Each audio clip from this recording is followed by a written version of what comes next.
Le député de New Westminster, Burnaby. Thank you very much, Mr. Speaker. Merci beaucoup, Monsieur le Président. Je remercie la députée de Jonquière du discours qu'elle vient de prononcer avec éloquence. D'emblée, je dirais que la question posée par les libéraux est plutôt troublante, mais j'y reviendrai dans un moment. J'aimerais d'abord rendre hommage aux fonctionnaires qui font preuve de dévouement et de diligence, qui font fonctionner le gouvernement et qui dispensent des programmes et des services à tous les Canadiens. Ils consacrent leur vie au service public. Dans toutes les régions du pays, dans ma circonscription, dans la région de la capitale nationale, ils s'assurent que les citoyens reçoivent de bons services. Ce sont des gens dévoués. Pourtant, Monsieur le Président, à l'heure actuelle, au pays, nous vivons une situation qui est sans précédent dans un pays occidental. Le seul endroit où des fonctionnaires si dévoués ne sont pas payés à la hauteur de leur mérite.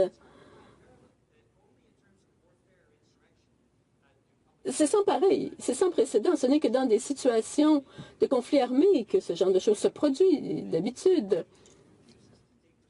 Le gouvernement refuse d'assumer ses responsabilités, refuse de reconnaître sa responsabilité, de prendre les mesures importantes qui permettraient de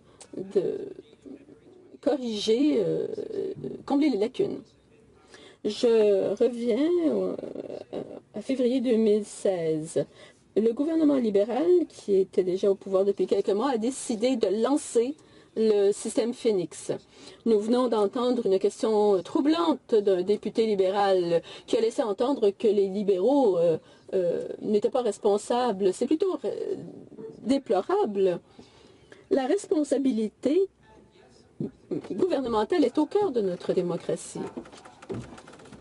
Oui, il est vrai que ce sont les conservateurs qui ont décidé de mettre en place ce système, mais ce sont les libéraux qui ont choisi, le 28 février 2016, de lancer le système de paix Phoenix. Qu'aurait-il dû faire plutôt? Comme vient de le dire ma collègue de Jonquière, les fonctionnaires eux-mêmes avaient souligné quels seraient les problèmes qu'on connaîtrait. Il aurait fallu à peine 10 secondes pour faire une recherche sur Google pour découvrir ce qui s'était passé au Queensland en Australie. Au Queensland, on avait pu tirer des leçons d'une expérience précédente. Donc, au Queensland, on a fait appel à IBM qui a mis en place un système qui s'est révélé catastrophique. Et quelques semaines plus tard, on a vite compris que les fonctionnaires du Queensland ne recevaient pas leur chèque de paye. En l'espace de quelques semaines, le gouvernement a décidé de prendre des mesures et il a fini par payer 1,2 milliard de dollars pour réparer ce système qui était comme celui de Phoenix au Queensland. On aurait dû tirer des leçons de leurs erreurs. Un député libéral aurait pu faire une petite recherche rapide pour se renseigner. Ça fait des mois qu'ils étaient au pouvoir, ils avaient une décision importante à prendre. Le 28 février 2016, gardons-nous le système Phoenix ou prenons-nous un peu de recul, comme bien des fonctionnaires nous demandent de le faire, et faisons autre chose. Et épargnons de l'argent, faisons économiser de l'argent aux fonctionnaires et permettons aux fonctionnaires d'être payés pour tout le travail qu'ils ont fait. Les libéraux ont pris une décision. C'est un système démocratique, c'est eux qui forment le gouvernement. Ils ont décidé de mettre en place ce système et aujourd'hui, ce qu'on leur dit, c'est qu'ils doivent réparer le problème de Phoenix. Quelles ont été les retombées? Ils auraient pu éviter, ces choses-là auraient pu tirer les leçons de l'exemple du Queensland. Ils auraient pu rapidement, une fois qu'ils se sont rendus compte que Phoenix était un véritable fiasco, et une fois qu'ils ont vu que les fonctionnaires ne se faisaient pas payer et qu'il y avait des répercussions familiales, personnelles, catastrophiques, à la suite des décisions prises en février 2016. Dans le cas du Queensland, en l'espace de 4 mois, ils ont réparé les choses. Et là, nous sommes 2 ans plus tard et rien n'a été réparé. Le gouvernement ne semble même pas être intéressé. Ils aiment nous citer toutes sortes de chiffres et pointer du doigt les conservateurs. Moi aussi, je le ferais si les conservateurs étaient les fautifs, mais les libéraux ont pris une décision et ils doivent maintenant réparer les pots cassés. Qu'est-ce que ça signifie tout cela? Les fonctionnaires sont venus me visiter dans mon bureau à New Westminster Burnaby. Ils avaient les larmes aux yeux parce que ce sont des gens qui sont dévoués, qui servent leurs concitoyens, qui desservent les autres Canadiens. Et pourtant, leur dette augmente parce qu'ils ne sont pas payés. Certains ont perdu leur maison, comme vous le savez. Il y a l'embarras. Donc, un fonctionnaire qui travaille à temps plein va à l'épicerie et ne peut pas payer la nourriture parce qu'il a déjà atteint le maximum de ses cartes de crédit et le gouvernement n'a rien fait pour remédier à la situation. Comme vous le savez également, Monsieur le Président, dans chacun des cas, il y a des milliers et des milliers de cas tragiques, semblables.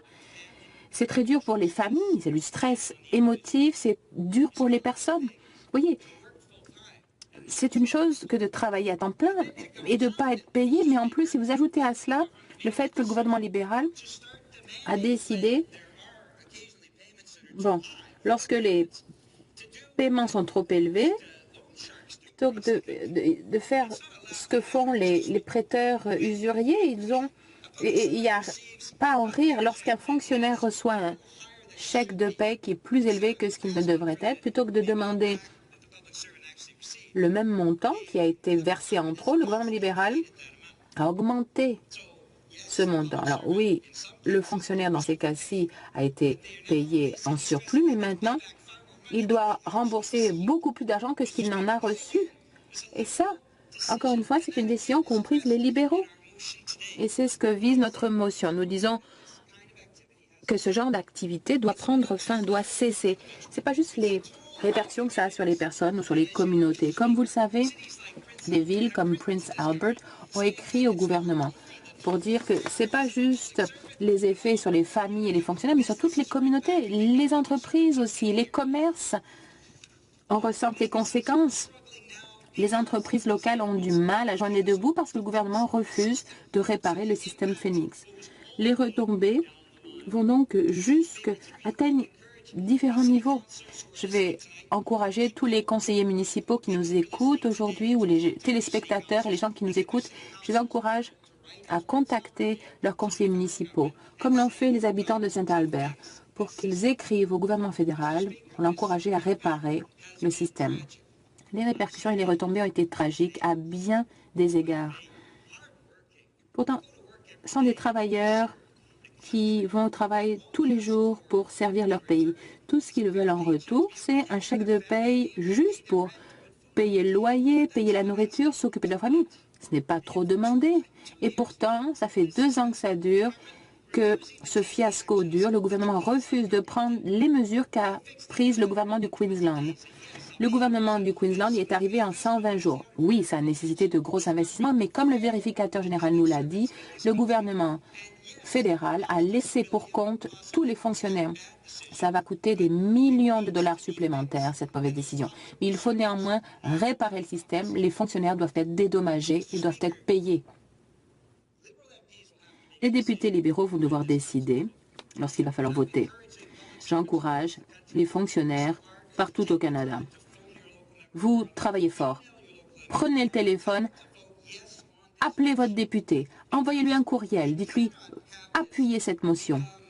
On ne peut pas laisser cette question devenir partisane. Les libéraux vont dire on ne veut pas assumer la responsabilité, donc on ne va pas voter pour cette motion.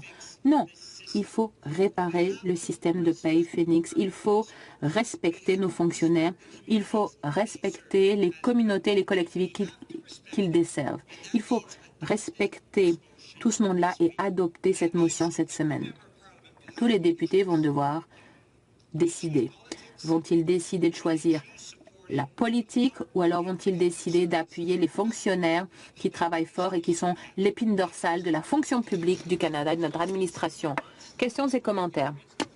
Merci beaucoup, Monsieur le Président. Je n'ai pas eu de chance beaucoup ma langue officielle tantôt, donc je vais essayer dans l'autre langue officielle. And that's my honorable colleague. Je demanderai